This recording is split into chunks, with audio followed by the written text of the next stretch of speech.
Praise the Lord.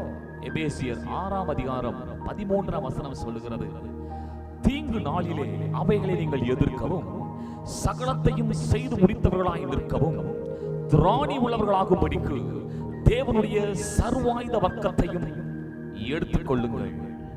அன்புக்குரியவர்களே, நாம் ஆவிக்குரிய யுத்தத்தில் காணப்படுகிறோம். நமக்கு மாம்சமும் இரத்தமும், அதாவது மனிதர்கள் ஒருபோதும் எதிரிகள் அல்ல. இவர்களுக்கு பின்பதா அது மட்டுமல்ல, இதே 6ஆம் அதிகாரத்தில் சொல்லப்படுகிறது, சாத்தானுடைய இந்த துரைத்தனம், அதிகாரம், மானம் மற்றும் பொல்லாத ஆவிகள், பிசாசுகள், சகல அசுத்த வல்லமைகளுடைய தந்திரங்கள், வல்லமைகள் எல்லாம் நமக்கு எதிர்த்து நிற்கிறது. இவைகளை நாம் எதிர்த்து நிற்க வேண்டும்.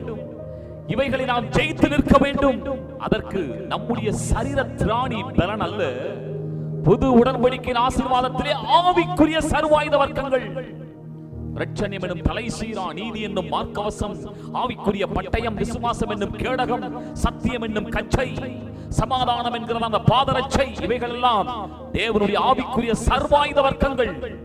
இவைகள் மூலமாய் சத்துருவின் சகல வல்லமையிலும் ஜெயித்து ஒரு வெற்றி உள்ள ஒரு வாழ்க்கை நாம் நிச்சயம் செய்ய முடியும். இது புது உடன்படிக்கையின் ஆசீர்வாதமாய் இருக்கிறது. இந்த வார்த்தைகளை கர்த்தர் ஆசீர்வதிப்பாராக. ஆமென்.